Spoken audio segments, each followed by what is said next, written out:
I am tired of all these streaming apps. Oh my God, what's wrong now? $10 a month, $20 a month, and if you get the no ads plan, it's suddenly triple. Ugh, yeah, that hurts. I just want to listen to music without worrying about costs, shuffle it, hear surprises, pay less. You can. Wait, what? This. Oh, wow, I forgot this song even existed. What app is this? No app. That's 98.9 The Bull. That's called radio.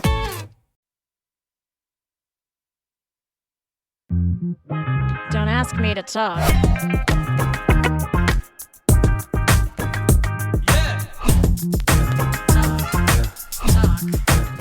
And welcome to yet another exciting edition of Don't Ask Me to Talk.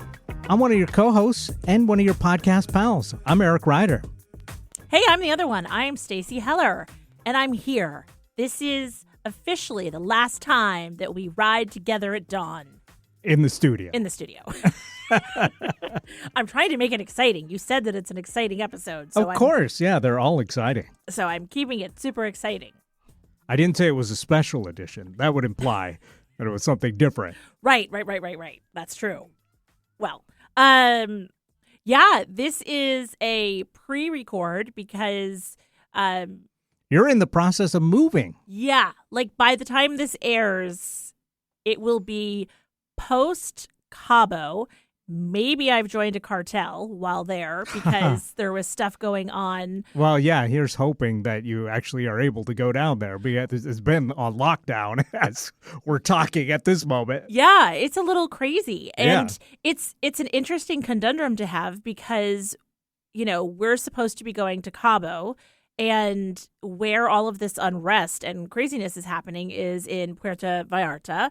And it's a big country. And so it's like, okay, if there was unrest in, say, California, would you still go to Montana? Kind of thing. And is it really that far away? Because it doesn't look that far on the map. Look, I'm just trying to make myself feel better, Eric. So you're not helping? Sorry. I don't need to hear that, like, if there was civil unrest in Everett, would you still hang out in Issaquah? That I don't need to hear. But if I can pretend that it's California and Montana, that seems better. Okay. Well, and basically what we're doing is collectively, there's another couple that is joining us, and we're making a decision, like, it's 2 hours ahead there, depending on what the news shows as of 4:00 our time today. Have things gotten worse? Are there more burning buildings, burning cars, burning, the Costco is the real concern because I understand that the Costco was burned. And if they burn the Walmart in Cabo, I don't know that I can go because that's where I get my ingredients for rum punch. Well, fingers crossed it doesn't come to that. Yeah. So now it'll make you feel better that it's a 21-hour drive apparently between, but by boat, not because the thing is with the peninsula, that's what makes it so long. Right. Yeah, but by boat, it's just a straight shot across. Again, you're not helping. But here's what I'm hoping. Where we stay, you wake up in the morning and you open up the window and you look out and there's a gigantic cruise cartels ship. Don't have boats, though, right? Oh yeah, 100% they do. 100% they do. And but when you look out the window, you see a giant cruise ship there, and you're like, it's like that movie that. I mean, that wouldn't be a target for anything. I mean, here's what I'm hoping. I'm hoping that the Or a cartel, Walmart. the cartel takes them out before they take us out. Wow. I think I might take this out of the podcast. Okay, well, I'm just saying it's a bigger target. Anyway, so or Walmart. Or Walmart. Or Costco. Or Costco. Look, I don't want any harm to come to anybody. Why can't we all just get along? Yes.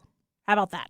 Sounds good. So, yes. And so, with any luck, I will have gone to Cabo. I will have had lava flows at the pool, floated. Everything is good. Peace has been restored. And then it is all erased like a record scratch just hours later when we hop on a flight to San Antonio with our very upset, slightly drugged cat, and we move. Is the cat going to Mexico too? No. Okay. No. The cat is being left with a babysitter. Oh, so you're going down there, then coming back here, and then going over there. Correct. Okay. I thought the way you made it sound like you were catching the flight from Cabo to San Antonio. Yeah, no, we have to come back and get the cat. Okay. Except for the cat, that would have made a lot of sense. Well, here's what we've learned. There's no direct flights to anywhere from San Antonio. Oh, really? No, San Antonio is not a hub by any. I'm planning a trip to go see my mother again. Well, not really to see my mother, but to go for a memorial service. And trying to get a flight from San Antonio to Philly, I thought, oh, this will be so great. Nope. Got a plan to go. You've got a plan for a stop. Wow. I mean, it's 1.5 million people. So, I mean, you'd think a city that size would have direct flights. You would think so, Yeah. wouldn't you? However, it is not the case. So that's annoying. Yeah, and I just found out moments before we were set to air that the day after we move in, my husband's ditching me and he won't be having dinner with me because he's going to be eating with the folks from work. And so I will be all alone unboxing things. For one dinner. Look, he's in the studio and I'm trying to make him feel guilty. Once again, you're not helping things. Sorry. He's mouthing thank you. I feel like you could entertain yourself for a couple hours. For sure. Yes. For sure. I'm excited to check out. There's a grocery store down there that's called the H-E-B. And I guess it's a really good grocery store. I don't know what is Heb. I mean, I've seen like the signage at least. I feel like this has been somewhat reflected in popular culture for some reason. I guess. I don't know. And is it Heb or do they call it H-E-B? I thought they called it H-E-B. I have no idea. I've just seen the sign. Well, and I'm looking at my husband who's sitting next to me and he's ignoring me. Do you recall if they call it H-E-B or if they call it? I think they call it H-E-B. Yeah, it looks like H-E-B. Okay. So these are the things I get to explore. And the Buc-ee's. Like, talk about a cultural blind spot. You can go to a Buc-ee's, and it's like a Disney World of car stops or something, rest stops. Okay. Have you ever heard of a Buc-ee's? I've heard of Buc-ee's, yeah. You can get hats, you can get dolls, there's fresh food, there's amusements. It's like a whole thing. All right. Are you going to come visit? Well, I'm not going to visit Buc-ee's. You're going to come to San Antonio and visit. If I'm invited. Yes, you're invited. I'm still waiting for you to come to the lake house. Well, let's make that happen. That seems a little easier than going to Texas. Yes. I've been to Texas one time. It was a layover. And as I was getting off the plane and walking through the jetway, I said, yeah, I think I've had enough of Texas. That was it? Because it was 100 degrees or more in the jetway. And I said, yeah, I don't need to be in Houston ever again. Okay. So. Okay. Now I'm painting with a broad brush here because obviously the various cities have different feels to them. But yeah, that just did not make me want to get back anytime soon. It makes sense, and it's why we're keeping the lake house, because as much as I love my husband, he's leaving me for a dinner and I'm leaving him for the summer. And he can deal with the heat and the humidity of Texas summer. You know, it's just how it is. I'm sure it'll be fine. So what's new with you? Not a whole lot. Like getting ready for our show on March 12th at the Central Saloon in Pioneer Square in Seattle. Should be a lot of fun. Nice. Yeah, Battersea is playing with a Seattle band called Leaf Miner, who are great. and an Olympia band called Grizzly, and it's Grizzly with multiple R's. Okay. That are also a lot of fun. Is it an all-girl band? They are, yeah. Because they're girl power. There you go. Or bear power, I guess, because it's Grizzly. I get it, Yeah. but I'm still thinking girl. See what I did there? Okay. That's fun. Are you going to have your T-shirts? Don't forget to bring the T-shirts. Yep, yeah, definitely going to bring those along. I got mine. It's packed. It's coming to Arizona. It's coming to San Antonio. All right. So I'm excited about that. Okay, you said March 12th at the Central Saloon. That's right. Okay. Legendary venue, the birthplace of grunge. Really? That's what they brand it as, but Okay. I'm sure grunge actually started in somebody's garage and not. Well, there's that. Yeah. That's like an Elf when he's like, "World's best coffee, congratulations!" Right. Exactly.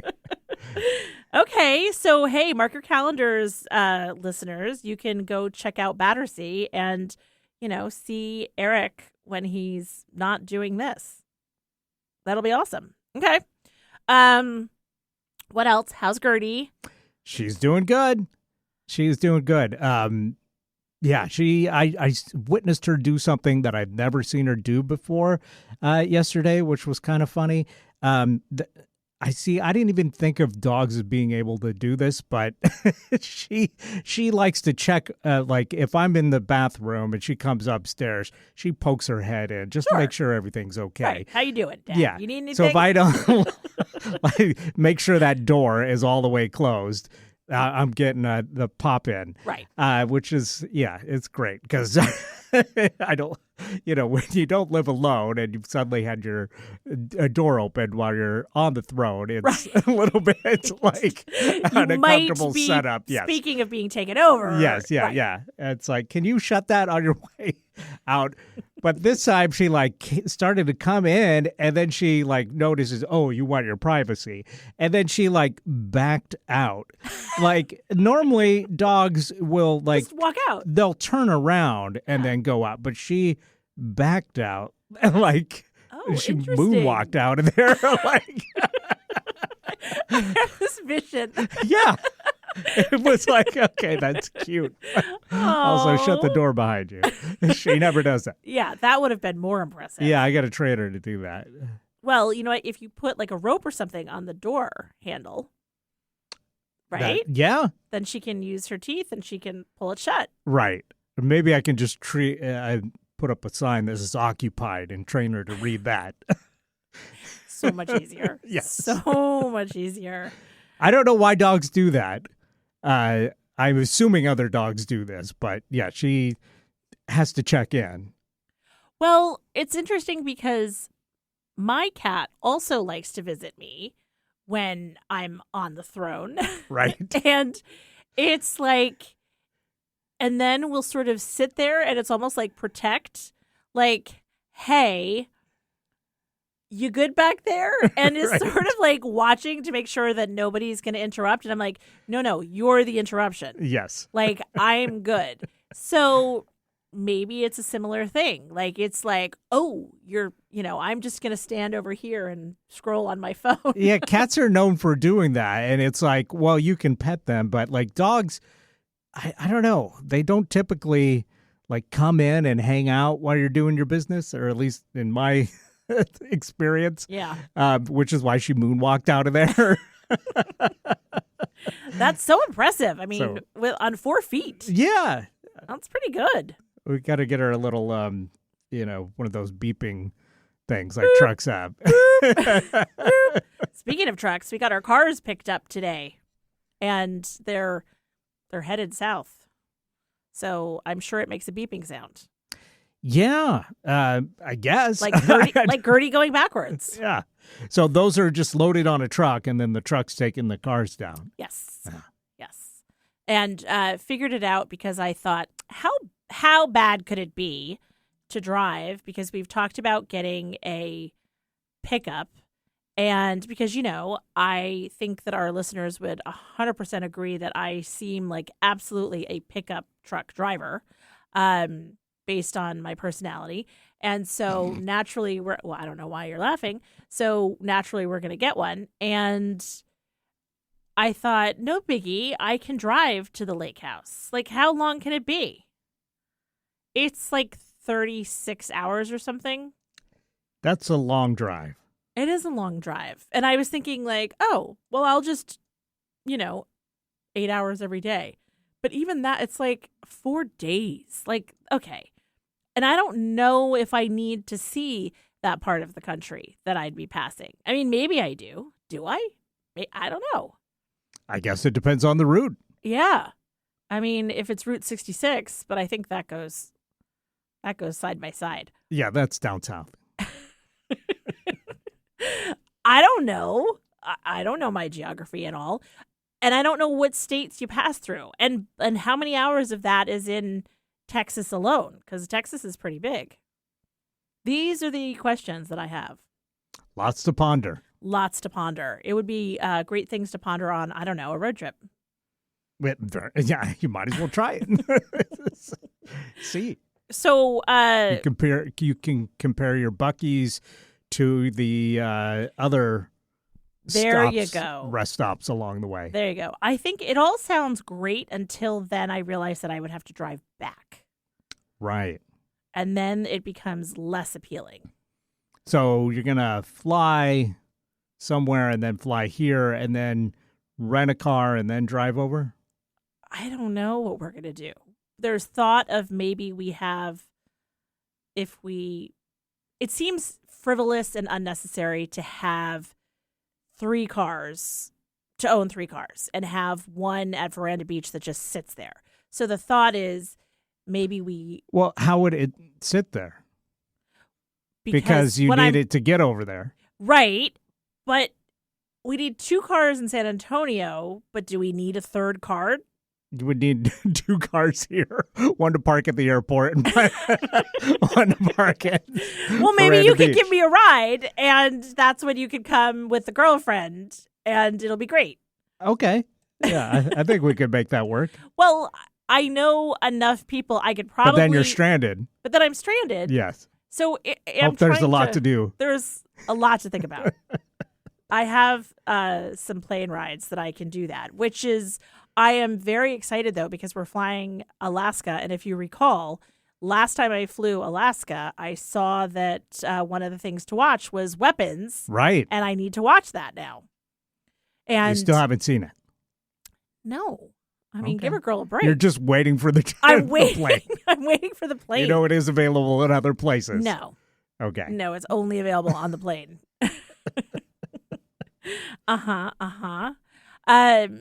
What else is new?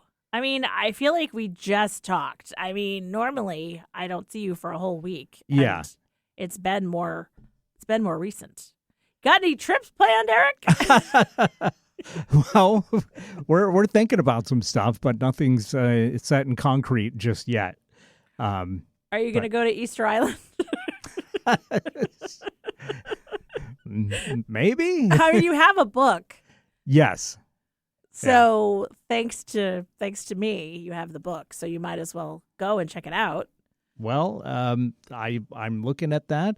Also looking at potentially getting it back up to British Columbia. Okay. Yeah, and I feel like the tough thing about doing that is like coming back. Like the temptation to just stay in a saner country is going to be pretty strong, you know. Right? Yeah. I mean, well, and it's interesting because when we're at Veranda Beach and we go to Canada for the day, whether it's, to wander into the next town that's really cute and has a ton of shops, or we'll go to a winery, or we'll go to lunch or church, or I don't know, whatever it is, church. We went to church once. Okay, who are we kidding? But we always feel so like apologetic. We're like, hi, sorry, we just like to visit for a minute. Right. And they're like, are you okay? Really? You doing okay? And throw in a couple of A's, and the Canadians are very nice neighbors. Agreed. All right. Well, I think we've exhausted the discussion. We've exhausted nothing. Of, yes, we had nothing to talk about and we've exhausted it. So why don't we take a break and we'll actually come back and talk about cultural blind spots with a special guest today. Yeah. And then we'll actually have something to talk about. I like that. So That's good. Everybody stay tuned. More Don't Ask Me to Talk is on the way.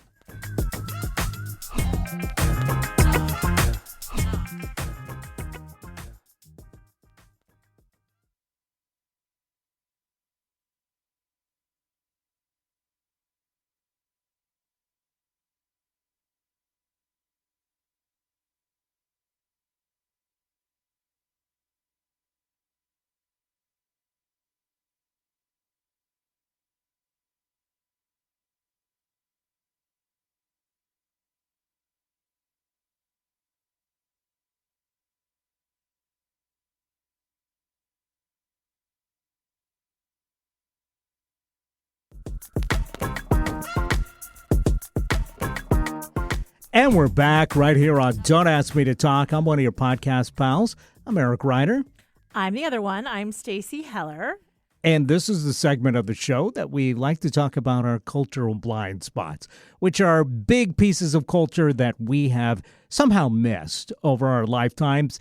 But we're finally getting around to checking them out and letting you know if we think that these things are overhyped or potentially hyped just enough. I don't know. Yeah.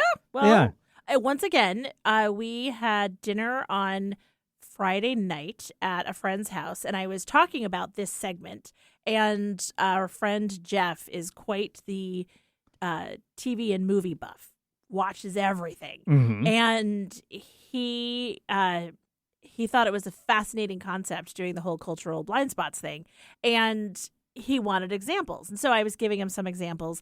And then we started getting into what happens with you and me, where our friend Sally, Jeff's wife Sally, was like, well, something about Gone with the Wind. And I'm like, I've never seen it. I've never even read it. I'm like, I just saw the abbreviated version on Carol Burnett.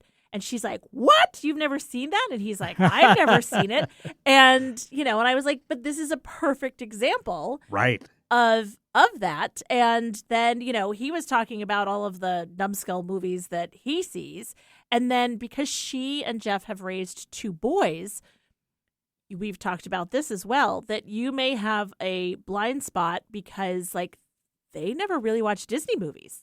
Like any of the princess movies and things like that, she hasn't seen it. Or those, like Twilight movies or any of the, let's say, more girl-centric traditionally movies.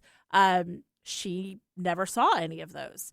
And so it's just interesting, and we touched on this last time, that it could be, also a regional thing. It could be an age thing. There's a whole bunch of reasons why you may have a cultural blind spot. Absolutely. Yeah. It could be your age, your gender, your nationality, any of these things. But, we like to visit or sometimes revisit like big cultural things. But sometimes we also like to delve into some more niche stuff. And we talk about that as well, because the niche stuff could be a cultural blind spot for our listeners. Right. Like America's Next Top Model. Sure. Can you tell what I watched?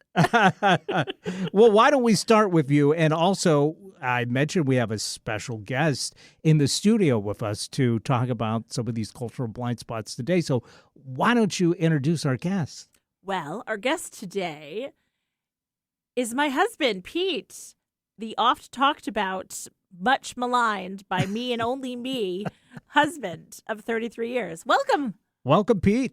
Thanks for you. I being finally here. get to hear what you say about me on I mean, it is available as a podcast and a radio show every week, so you could hear it any time you wanted. I'd have to actually listen to it? Yeah. Oh, okay. I will tell you that he is not one of our tens of listeners. I know. I figured that out. He is one of our tens of subscribed. Well, that's great. Yeah. Every little bit Every counts, little bit yeah. helps, which, by the way, if you're not subscribed to the podcast, we are on most platforms, and so we would love if you became a subscriber, just like my husband, Pete. You want to say something about that? Subscribe and subscribe often. Great. That's often. That's Yeah, awesome. you know what? And if you want to subscribe and play the show, even if you're not listening, you can just turn it down and let it play. We'll take whatever we can get. Like Pete does with me. I'm like white noise in the background. So I may be listening to the podcast. I don't know. You are living the podcast, my friend. Yes. Yes, I am. Okay, so you know about this whole cultural blind spots thing that we do. Yes. And you are much better about checking boxes off than I am, because I typically listen from the other room. Mm-hmm. Uh-huh. Yep. And actually, the funny thing is, so Pete loves, you were talking about how you like movies by the director Sam Raimi. That's right. Right. So Pete is... And spoiler, I watched another Sam Raimi movie this week. There you go. Yeah. All right, see? And so Pete is a Guy Ritchie guy, All right. and Yes. you love all of his movies. Yes. And now you're watching the series. Yes, I started watching that the other day. So, it's similar but not the same, but it's got the same kind of feel to it. So there's like a, it's chaotic and Bumbling. humorous and like just surprising at every turn. So it's very interesting. So I think my favorite Guy Ritchie one though so far has been Snatch. Okay. So if you get a chance to watch that, I saw that in the theater when it came out. Did you? Yeah. Yeah. Enjoyed that. Yeah. Um, Brad Pitt's quite something in it. Yes. Yeah. We were talking about Roofman, which you and I watched. Mhm. And I think you were saying... Now, Eric- he didn't direct that, did he? No. No, okay. But I Yeah. was thinking about Brad Pitt. I'm not one of those people that's like, oh, Brad Pitt, he's wonderful. And I was thinking about how I think you said it's your girlfriend that calls him Charming Potato. Channing Tatum? Yes. And it's like, then when you see them in something that you're like, oh, this is good. I feel like that's how Brad Pitt is. Mm. It's almost like when I see him in a movie and it's really good, I'm like, I feel like it's in spite of himself, which isn't fair. I mean, it's just how I sort of feel about him. I get it. So the funny thing about The Gentleman is, once again, I will sit there, and since we're in an Airbnb at the moment. Now, if this is a TV series based on the 2019 movie, like an Correct. adaptation to it, or is it like a prequel or a sequel? Or It's an extension, I'll call it. Like Okay. the premise is the same in the TV, but it has different characters, Okay. and the and some of the plot line is a little bit different. But I was going to say, is there any overlap in characters? I don't think there's overlap in characters. I don't know if they. No, I don't think there's any overlap in characters. There is an overlap in storylines. So there's certain things they're doing in the TV show that they did do in the movie, but they're doing it in a different context. So they're not trying to replicate the movie itself, but there certain actions that happen in the movie are happening in the TV show as well. Got it. So- Yeah, you're a big fan of that one. And as always, I'm like, I'm not watching. And then you watched one the other night, and I'm like, what the heck? And this is a Netflix series, right? Yes. Yeah. Yep. Yep. Okay. Yeah, and it's pretty good. But then I threw in a zig. And back in the day, the early 2000s, I started watching America's Next Top Model. Tyra Banks. Right. This show was like a phenom. Now, this is a huge cultural blind spot for me, any reality TV, because reality, quote unquote, reality TV has been with us and has been some of the most popular television and some of the most talked about things in culture for decades now. And yet I can't enjoy any of it. I just don't. The people seem faker than scripted TV to me. The stories are faker and dumber than fiction. I can't understand the appeal, and yet it's so. The producers are such masters of button pushing, I guess, when they edit and create these shows, that it really gets people hooked and interested. But for me, it's like I just see right through the artifice of it so easily that I can't enjoy it. But everybody seems to have like one that they go, yeah, I know what you're saying, but I love this one. And I will say that over the years, I don't think now is America's Top Model that for you, or do you enjoy reality TV in general? I don't. Like, I think, Pete, you and I have watched over the years, like, we've watched a season of, like, The Bachelor, and we were like, meh. We watched it once when our, I think, son and his girlfriend was really invested, and so we were like, okay, we watched it. We've watched, shows that were on, like, HGTV for, like, a season. We're not people that... we watched Survivor, I think, like the first season. We watched Amazing Race once. So one of these, like, we sort of dip in and we're like, okay, now we're not vested anymore and we're out. But America's Next Top Model was one that I just remember it. I watched Project Runway because we have a daughter that was really into fashion and design and the whole thing, and we watched it with her. And then this sort of felt like it was aligned with that, and it came out around the same time. So I was certainly watching America's Next Top Model. I will tell you, it's interesting at the beginning. Oh, this is Tyra Banks, Yep. Heidi Klum. Was she on one of those? She was on Project Runway. Okay. But they were connected? Not connected? Not connected. Okay. Just by virtue of fashion industry. It's like The Voice versus American Idol. It's kind of, yeah. and one was focused on, so Project Runway was focused on designers, and America's Next Top Model was focused on the models. Right. And right. like the making of the model. And so Tyra had this whole like, you know what, I have an idea. She went and she found this guy, Ken Monk, who she was like, hey, hear me out. I have an idea. He's like, actually, it's not bad.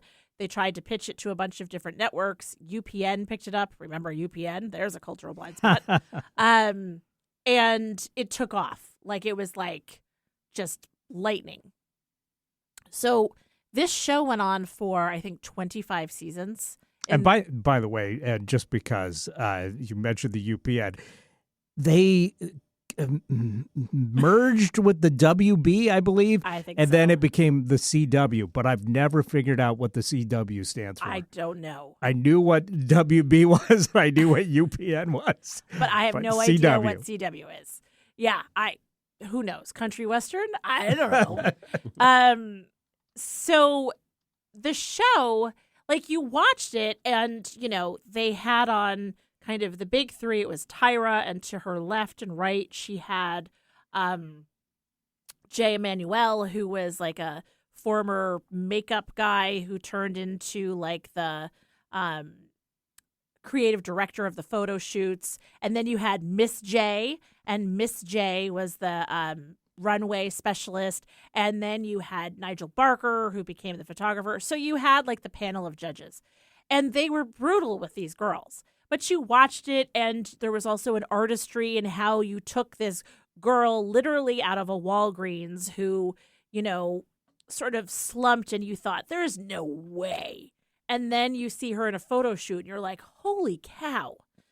And it was fascinating. Well, I guess what happened is fast forward 20 some odd years, and during the pandemic, when people were rewatching and revisiting shows, people started watching America's Next Top Model, a.k.a. ANTM, and started realizing how horrible this was. What a horrible, horrible show that it was. How terrible Tyra was. How terrible they were to these girls. How some of the photo assignments that they did, they had them switch ethnicities. They had them act out like tragic accidents. They did horrible, horrible things. And so there was a reckoning, if you will, with society saying like, okay, this is terrible. So they've done this limited, I think, 3 or 4 episode series kind of about this and going back in time and revisiting. And it had all the people that were on the show and some of the former winners and contestants. Now, was this before or after Tyra Banks beamed an assistant with a hairdryer? That was Naomi Oh, Campbell. okay. Campbell. Yes. Yes. So different, but this was Which during. just goes to show how much of a blind spot I know this this for is me. Yeah. huge for you. This is when she like went off on some poor girl who, was feeling insecure, and Tyra just went off on her. And Tyra was happy to talk about how it was all her idea and everything was her brainchild. And then in this series that was The Reckoning, she's kind of like, well, even your boss has a boss, and did not want to take full accountability for some of the things that happened. And it was just interesting to follow up and to see the damage. And it's interesting to see, Pete, I made Pete watch this with me. I mean, he had a choice, but Did I? yes, you did. Mm.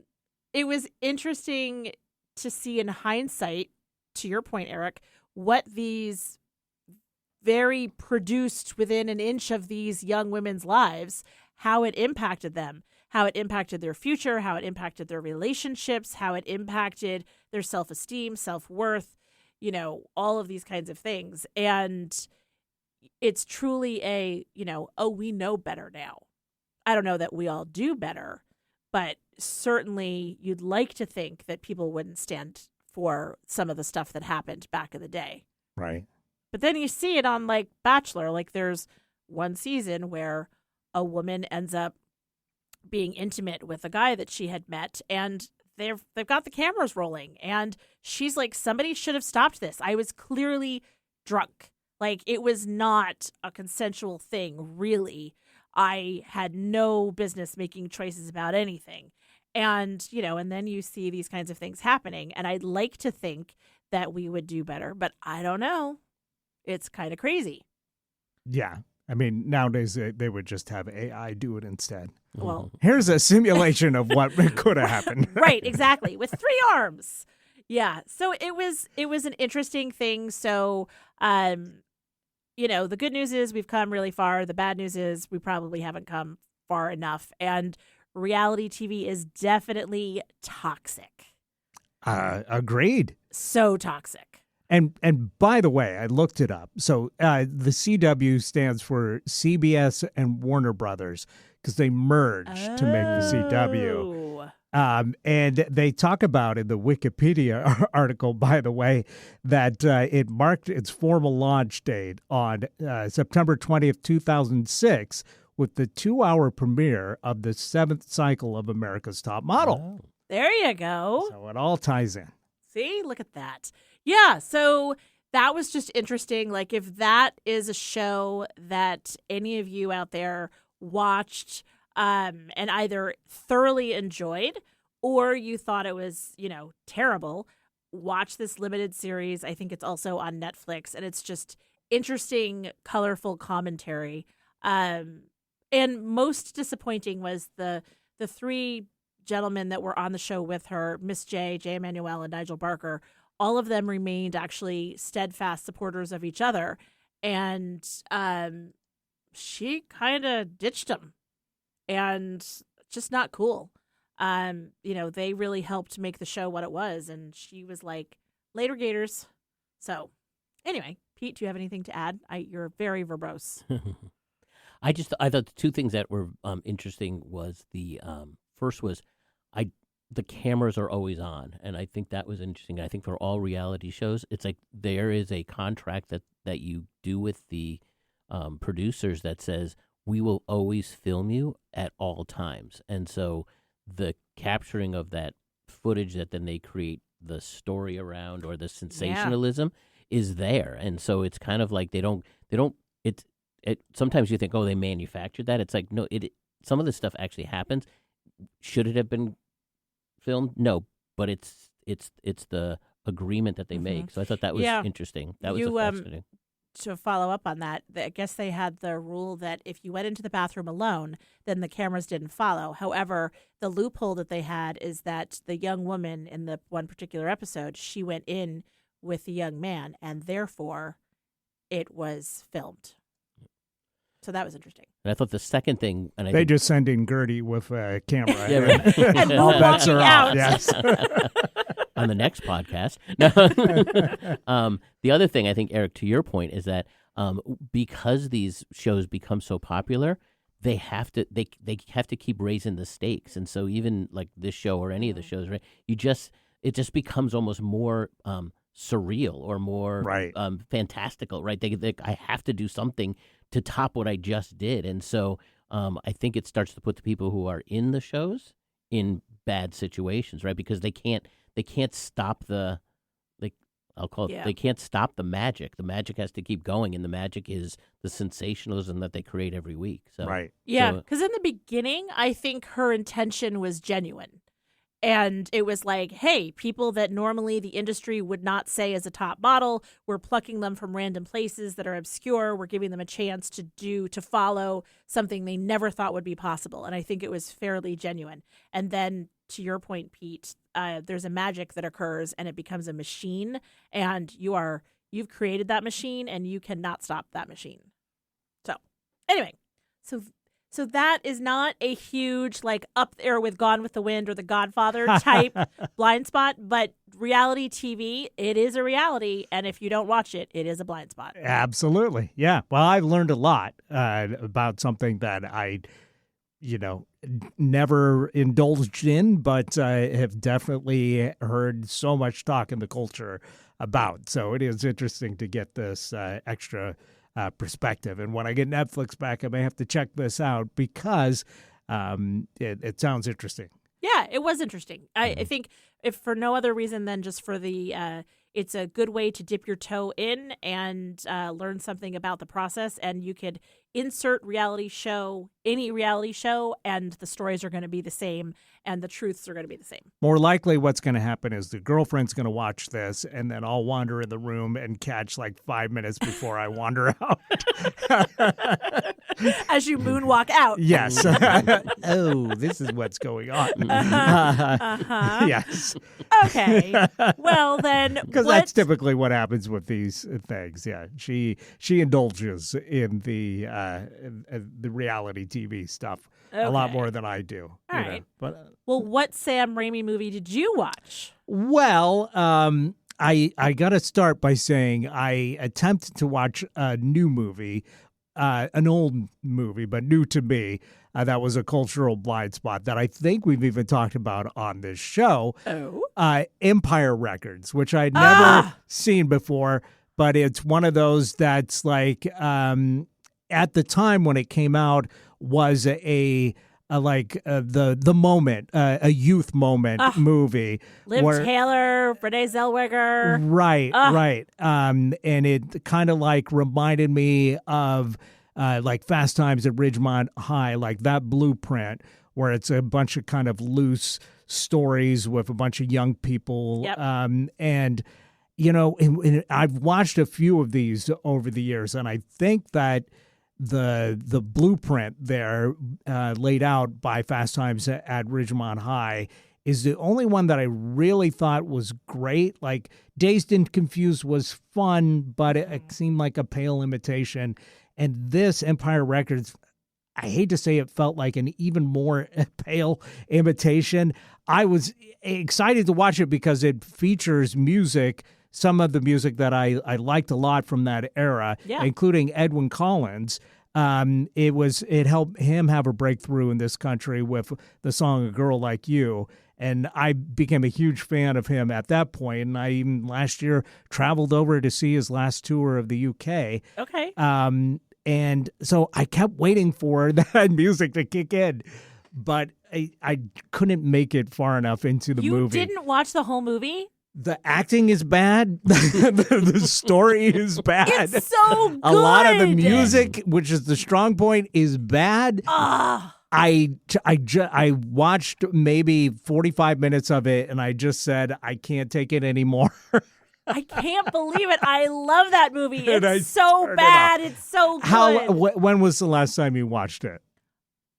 Within the last 10 years, certainly. Okay. Probably the last 7 years. Okay. All right. Well, it's terrible in the best way possible. The girl that shaves her head, and then the Australian guy that was in Greece. I didn't find it bad enough to be good. I just found it bad enough to be bad. Okay, fine. But maybe I'll give this. Maybe this all the good stuff happens in the second half. I mean, not Maybe- really, but okay. But there is a fun dance singing thing that happens at the end where the girls perform on the roof and they're in short skirts and it's so cute. All right, never mind. I think maybe a better version of this would be 10 Things I Hate About You. Yes. I think it's got a similar vibe to that, a similar kind of feel energetically with the, attractive young people being attractive and young and not much story happening. Where would you put Reality Bites in this? Yeah, it's similar. I feel like Reality Bites was slightly older with the stars and the scenarios and the story. Yeah. I watched that in the theater. I haven't watched it since. I don't remember it being like something that I really loved, but at the time I felt like I enjoyed it enough, to not regret going to it. I remember seeing it with Pete and feeling like, yeah, that with the the Winona Ryder and I guess it was Ethan Hawke in it And Ben Stiller. Yeah, Yep. and those guys. And Pete was like, for God's sakes, just get a job. Right. Like he was just that much older that he was more sympathetic with the Ben Stiller character. Sure. And was like, I think I was younger, but it was also more sympathetic with the Ben Stiller character. and I was like, what? I don't know what you're talking about. So, okay. But all right, so you made it 40 minutes in, and that's fine. I had to get out of there. Okay, all right. But maybe I'll give it another shot. Well, Maybe watch help. it backwards. Start from the bend and go back. There you go. There The you go. end you said was better, right? Have them start from the back and go forward. Go backwards. I mean, I thought like the opening scene was kind of funny with the kid that he goes to Vegas, but even this, like, and this is like a pedantic thing that other people wouldn't have a problem with, but the fact that he rides all the way to Atlantic City with no helmet on just like drove me nuts, like when I see like people like, in movies, they've taken out the headrest from the seats in the car, Right. and they're not using a seatbelt. It just totally takes me out of the thing because it's like, dude, you're gonna die, It would shorten the movie. Yeah, there you go. I don't know why they didn't do that. All right. It could have been Enough of that. All right. 15 minutes instead of 90. Sort of like the old men in the Muppet Show. Cranks. But I did enjoy the fact that he's like lucky at first and then he just blows it, like yeah, big let it time. ride, and then he loses all the money. I thought, stick with this guy, stick with this idea of, this guy's got all this unearned confidence. And then just like immediately blows it. Like I wanted to see more of that kind of energy. That I thought that was funny and could have like carried a whole movie if they expanded upon it. Yeah. But instead, it's like suddenly they're in this record store and it's like nobody knows what they're doing and they're all annoying and it's like, I mean. Yes. And as a a guy, I felt like a much better version of this was High Fidelity. Yes, that's true. If you want to explore the record store culture, as a guy that spent a lot of his youth just hanging out at a record store, Yeah. that definitely had more of the vibe of what I would expect from a movie set in a record store. Fine. All right, let's get on to the one that you did like. Let's stop bashing on the one that I kind of thought was cute. I'm sorry because I know you thought it was good, so that's why I It's gave not it a good. shot. It was just cute. Okay, Okay. all right. And Liv Tyler, very cute. in Very this, cute. yes. So cute. All right. But so I decided because of seeing Weapons recently and seeing Send Help Yep. recently. Yep. Now, Rachel McAdams is in Send Help. Yep. Benedict Wong is in Weapons. The last movie that I saw them in together was Doctor Strange and the Multiverse of Madness, Oh. also directed by Sam Raimi. And there's been like a lot of talk like with like fans, like Marvel fans. I try not to dip too much into this, but if you're on social media, the algorithm is and you indicate that you like anything Marvel, you're going to get like barraged with like a bunch of stupid hot takes on Marvel stuff, which I just kind of wade through, like when I'm not actively doing something constructive. And so there's been like a lot of bad, I felt, hot takes on Multiverse of Madness, because when I watched it, I thought, oh, this is great. I love this. I love all the Sam Raimi inventiveness of this. And I just thought it was a really fun Marvel movie. But apparently a lot of the fans did not agree with that take. And so I'm like, well, now that it's been a few years, this came out in 2022, Doctor Strange in the Multiverse of Madness, I'll go back and see if I still enjoyed it, or did I just enjoy it because it was a Marvel thing that was out at the time. Right. And I loved it. Really? I still love it. I still think it's one of the best Marvel movies. I think it's a great Sam Raimi movie. All the inventiveness of the action sequences are really great. His touches to it are really fun. The Bruce Campbell appearance was hilarious. It's got so much going for it. I feel like he had to work within the constraints of the Marvel system, where they're like, this connects to this connects to that. And I think it could have been even better if he didn't have to work within those constraints. But the fact that he was able to do that and make this, what I felt like was a really great movie, and also have it connect to WandaVision and the rest of the MCU in a coherent way, and still able to mix in some of that Evil Dead craziness and, some of his the other stuff that he does with, his direction style, and have it fit within the context of the MCU, I just thought was amazing. And I still think it's a great movie. The thing that lets it down, it's not perfect. The thing that lets it down is the wig department. Really? Benedict Cumberbatch's hair in this movie, and the wigs that he's wearing looks like, just like janky? Well, it looks like, when Devo decided they were going to wear those rubber wigs so they look like action figures. Yeah. That's what his hair looks like a lot in this movie. It looks so fake. But if you could see past that, which I totally did the first time watching this movie, because, there's so much else going on. But once you dial into the wig, you just can't help but going, jeez. That's so interesting. They need to fire the hair department and get somebody else in, because it is distracting. Interesting. But aside from that, seen it? I still think it's great. I have seen it. It's been a while, though, so I haven't seen it in a while. So was that the one where the buildings were kind of falling down? Like, is that the... I mean, there's the action scene where it's kind of like they're...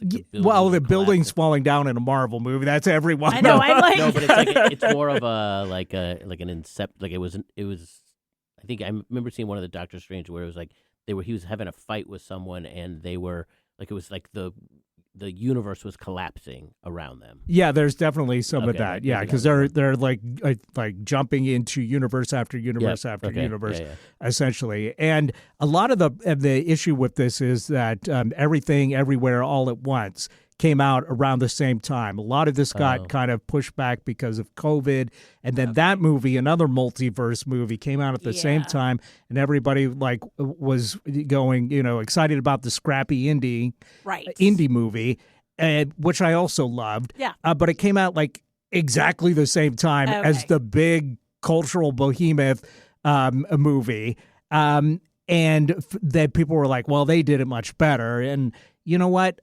I liked both of those, and I think a lot of the criticisms of Multiverse of Madness was just based on that kind of we like the underdog kind of feeling. Which compare and contrast versus it on its own, Exactly. Yeah. But I think watching it, without any of that baggage now, it's like, this is a good movie. This is really great. All right. Yeah. Well, so tell us about Send Help. Send Help. We talked about that week. I'm sorry. A couple weeks ago. But It is a great. Is yeah, it? Okay. Yeah, All it's right. great. If you like Sam Raimi stuff, you're going to enjoy this. But even if this is the first Sam Raimi movie going in, it's got kind of a vibe of Castaway, Okay. but mixed with like a tense thriller. Yep. But also has that Sam Raimi kind of fun feel to it.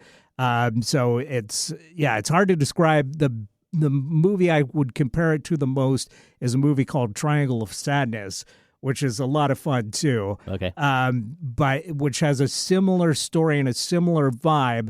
But Sam Raimi's version of that has like a boar that's got like slobber flying out of its mouth as it like attacks Rachel McAdams, and it's just got that kind of kinetic, crazy energy. Got it. Cool. That makes it totally fun. That's awesome. Cool. That is kind of fun. All right. Any others, or do we have only enough time to go to our actual top topic? Well, we are running out of time, so we should probably move on. I've got some other stuff that I imbibed as well, but we'll talk about that on future episodes. So everybody stay with us. We're going to come right back and get into our top topic for the week, or our great debate, if you like. And this week, you had to remind me before the episode, so please remind our listeners. Do you need to be reminded again? It wouldn't hurt. Hey, if you had a corporate sponsor, I'm doing air quotes, Yeah. who would you be sponsored by and why? Yeah, and we'll find out if that's in an ideal world or the reality of what we're living in now. Stay tuned. Perfect. We're coming right back with more Don't Ask Me to Talk.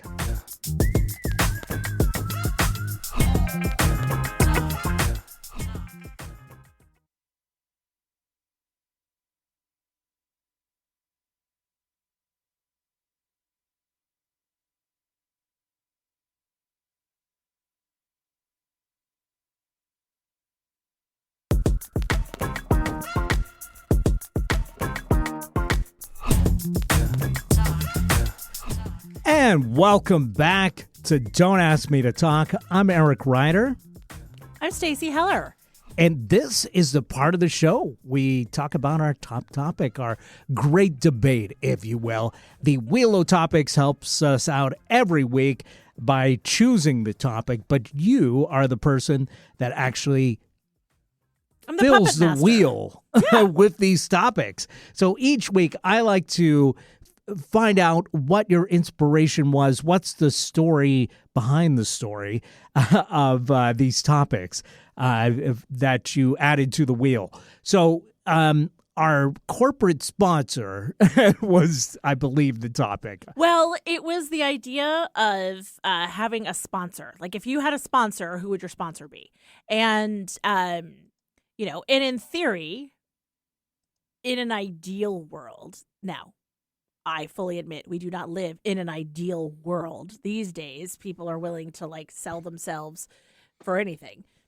But ideally, if you have a sponsor, it's somebody who you're generally aligned with, either the product, you use it, or you like what they're doing. And if you're riding in the Tour de France, you would hopefully have Trek's bicycles sponsoring you, that sort of thing, where there's some obvious synergy. Yeah, synergy. Look at you. Yes, there's if you're synergy. an athlete and Wheaties wants to put you on the box. Yes. There's a long track record there that makes sense. Exactly.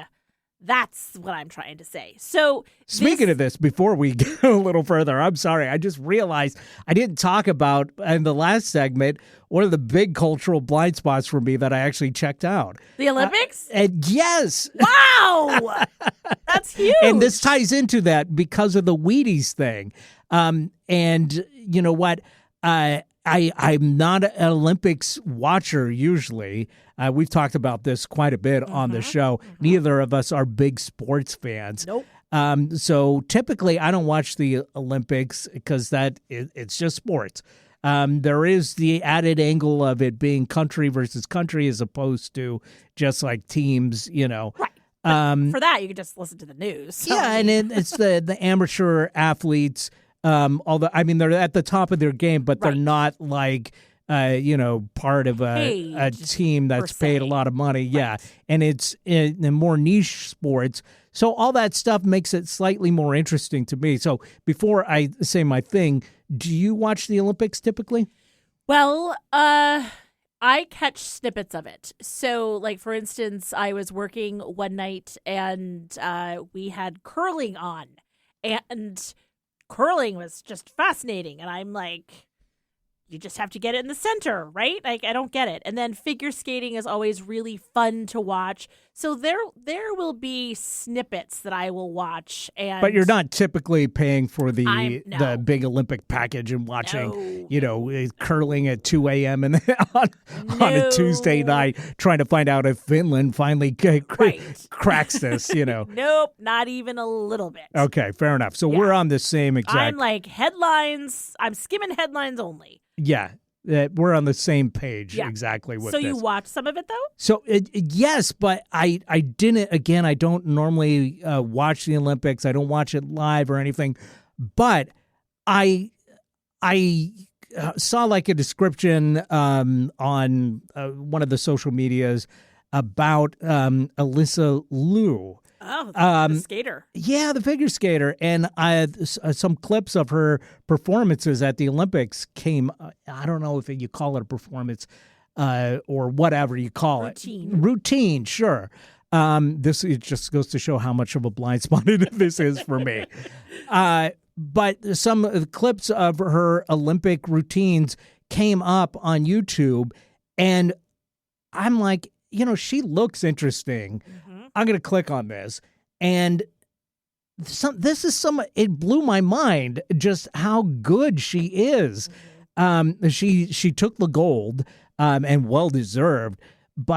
And I've watched, ice skating before, a little bit here and there, Olympic You've all ice skating. seen a little Yeah, so Nancy Kerrigan I know and- what it looks like essentially, but she was on a level that I've never seen before.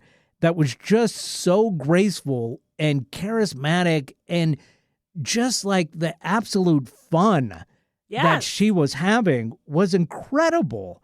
And like, what I also thought was like, this is brilliant. When she did her gold winning performance or routine, she was dressed all in gold. She's in a gold dress. She is manifesting. She's got gold stripes in her hair, so it's almost like one of those pharaoh hats. I don't know what they call those. Headdress. Yep. And so it just looks so natural to have the gold medal on top of that. So like gold was her sponsor. Yes, gold Right? was her sponsor. and I think probably the gold reserves probably, went up. The gold markets probably went up watching her. But I don't know if you caught any of these clips, but there was an exhibition routine and then her gold routine. And both of those that I watched were just like incredible, like a level of ice skating. Artistry, athleticism, musicality. Like it was just her the vibe that she put forth of just like personality. I am having fun, and I'm somehow going to transmit that to all of you. I've never seen anything like it. It was amazing. Did you see it? I have seen snippets of it, and it is just, it's kind of, I think, why people love watching the Olympics. It's those moments where you see these athletes that are like, you know what? Like, this is what I've been training to do. This is like, here I am. And you got to love something. And if you're up every day at whatever time and you're skating and you're training and you've dedicated your life to it, and it's like you got your moment, and some of these athletes, they grab it and they own it. And she grabbed it and owned it and embodied it. And she just, like, to I feel your like point, there's like the fun. There was a vibe. There's a like, breakout athlete maybe Always. every Olympics, and she is definitely the breakout. I mean, and we have a runner-up with the skier in the what do they call it when they shoot a gun and they ski? yes. The biathlon. Well, I the think most insane sport. yes. The bronze winner that confessed his infidelity. Yeah. That was a bad. No, but it broke through. It did. Because it was so insane. It was so insane. Yes. But I would argue that But this like far outshadows that, and it's just about how good she is. for all the right reasons. Yeah, versus absolutely. this other person. The other person I would say, and person in air quotes here, that I would say meddled for this Olympics is the dog that ran the race. Yes. That was great. That's the stuff I love. Like the color behind. I don't actually care usually about the sports themselves or even the athletes or anything. Like for me, like the most fun is like Bob Costas getting pink eye. Like that's the story that I'm interested in. Or the dog running onto the ski course and running the whole thing. And was like slipping and looking at like a times. wolf, like he's about to like, take one of these skiers down. Yes. But instead he's just a good boy. I know he's such a good boy. That was so great. I'm totally with you, and I are absolutely aligned on that stuff. Yeah. I like those are my three. That's the medal Olympics winners. that I want to see. Exactly. Yes, they should each get a gold medal for just breakthrough zaniness and fun. Yep, 100%. And so, yeah, if you haven't seen Alyssa Liu's performance, you got to check it out because she's just incredible. It doesn't hurt that she's super cute, too. Yes. And, even if you've got like one of those Grinch hearts, it'll grow like 3 times just watching this performance, And you're so right about the vibe thing.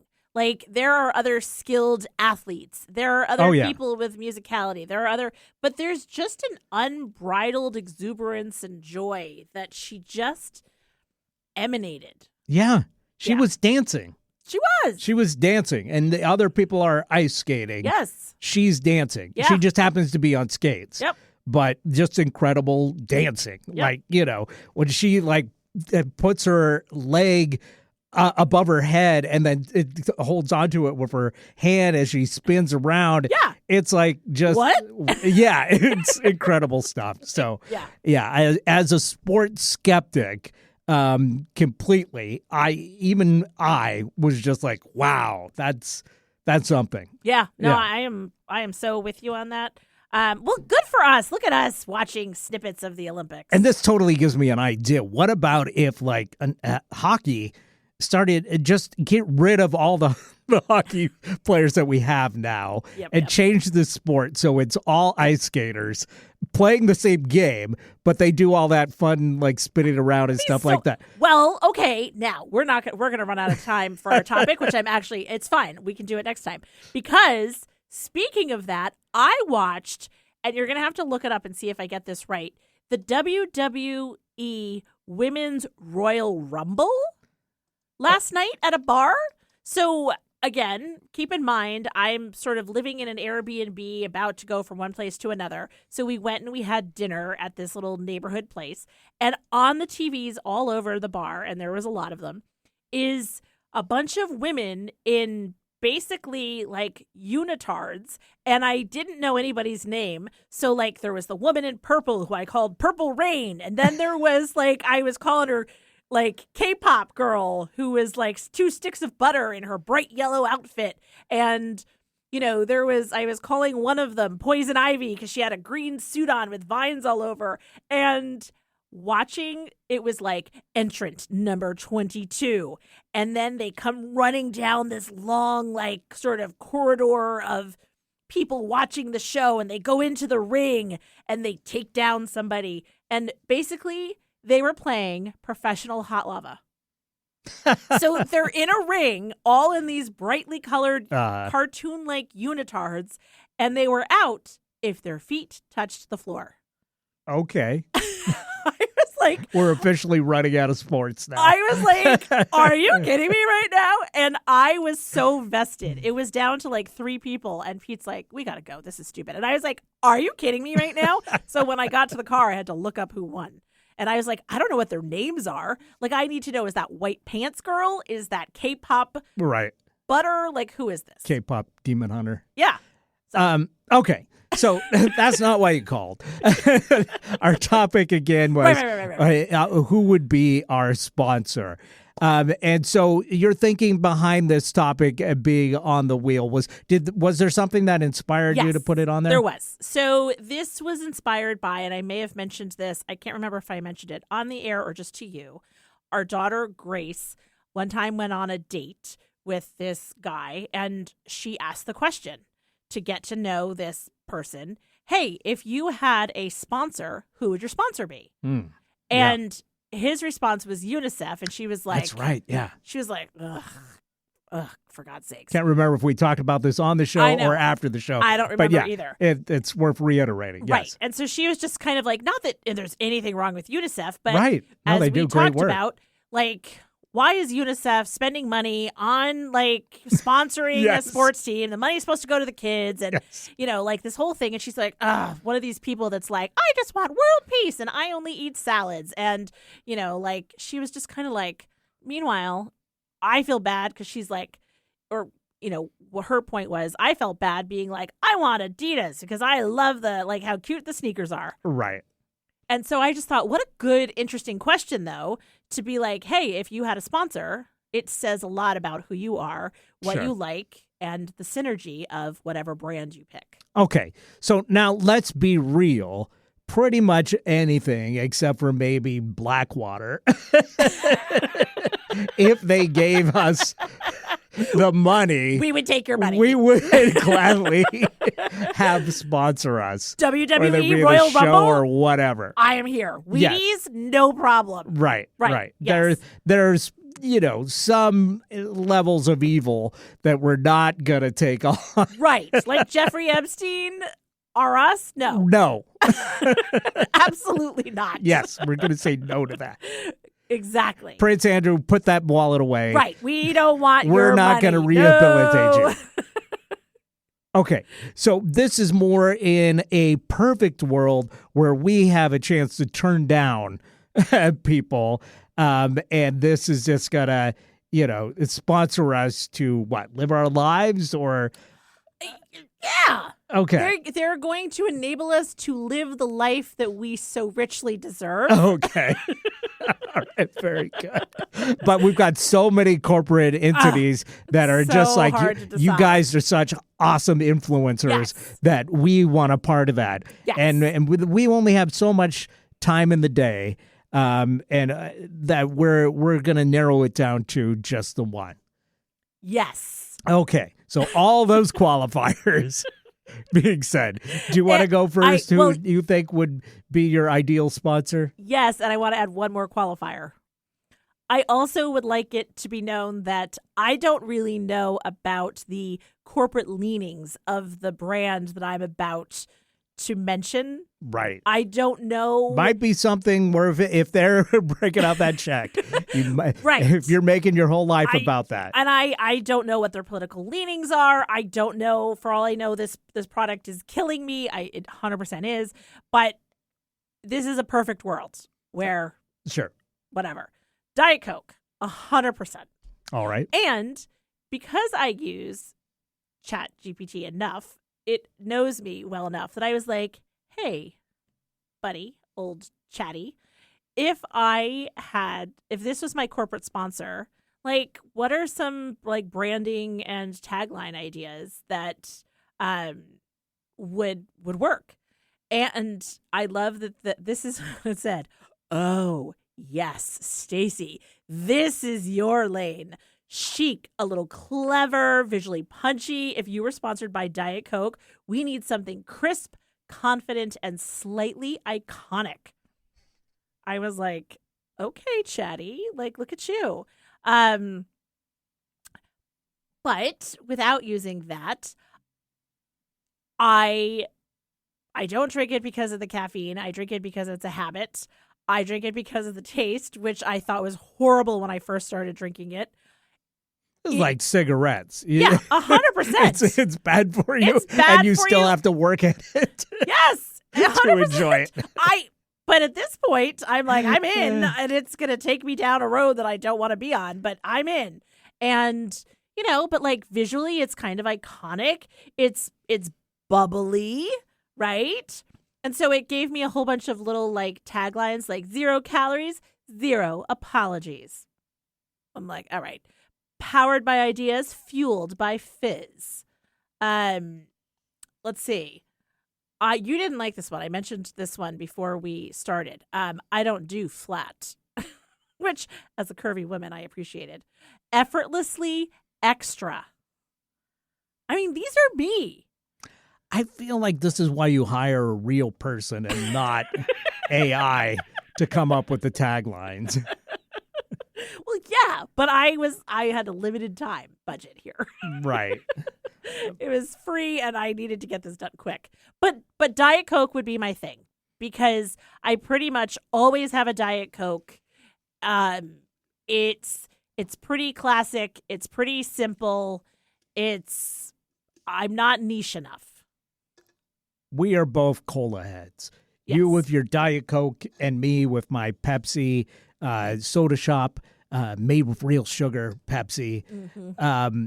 And so, but we can't both be sponsored by colas. I mean, here's the deal. You could be Mexican Coke. Sure.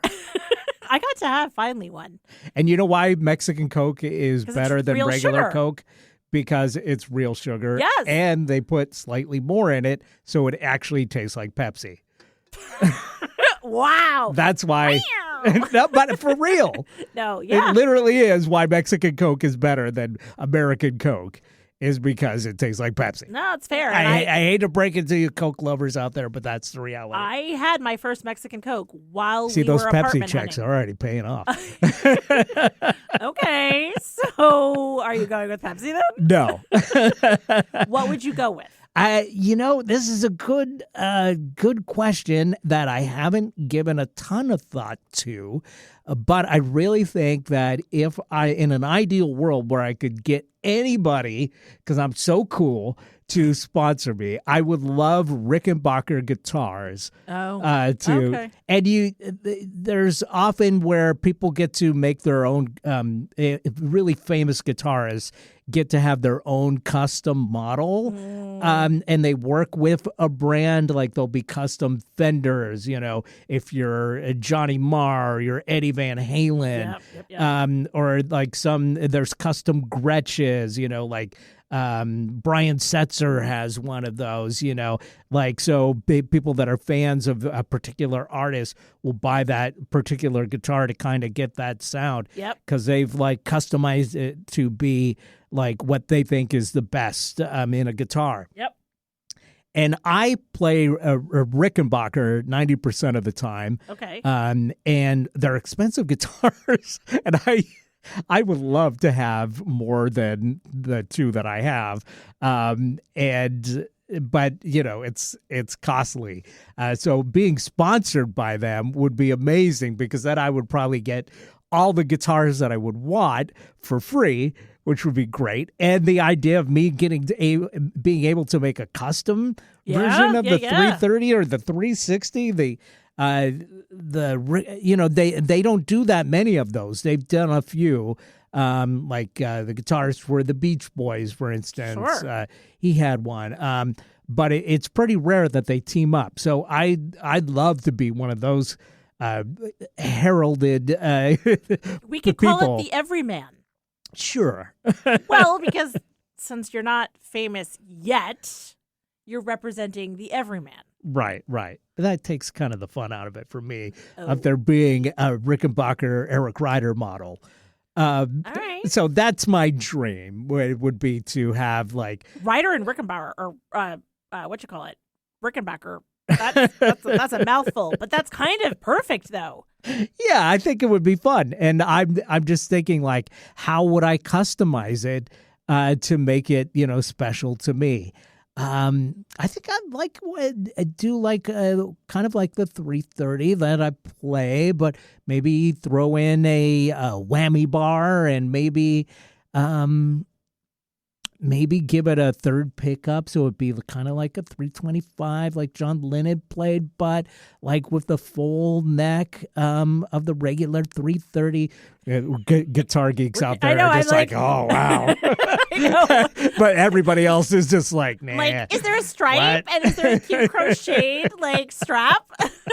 Is the strap, does it have like a red stripe like Diet Coke through it? That'd be cute. Right. Yeah, I mean, what's the strap like?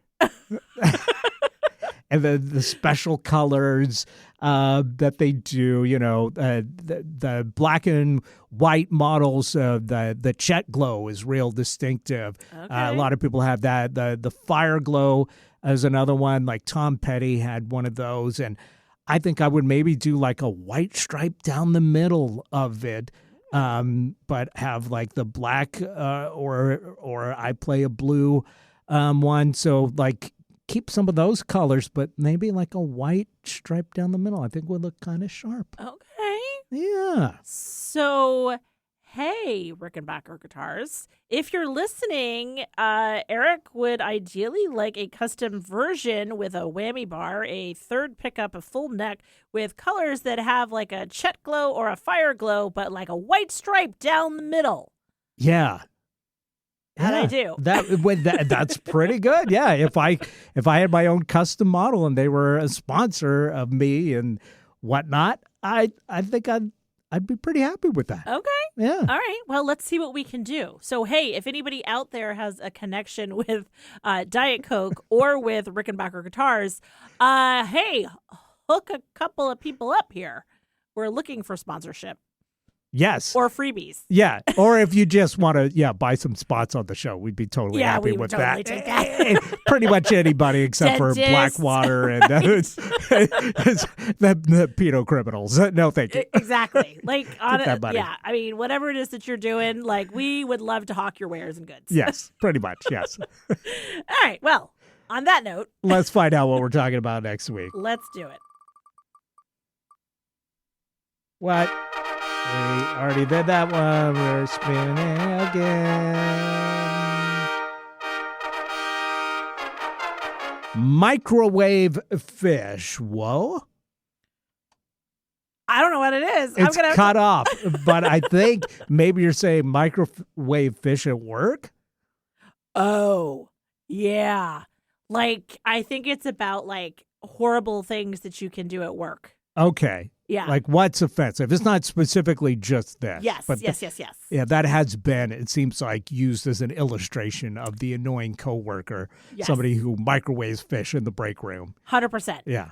All right. So that's what we're going to talk about. And by Our the time annoying coworkers. we come back, we will be in real time. Right. But not with Bill Maher. But not with Bill Maher. With us. Exactly. And you'll be in your new home of San Antonio, Texas. Yes, I will. Can't wait, y'all. Texas, Stacey. Yep. Yeehaw! Howdy. She's going to be a cowpoke. Can't wait to see y'all soon. All right. I don't know. Thanks for listening, everybody. Have a wonderful week. Thanks. We love you.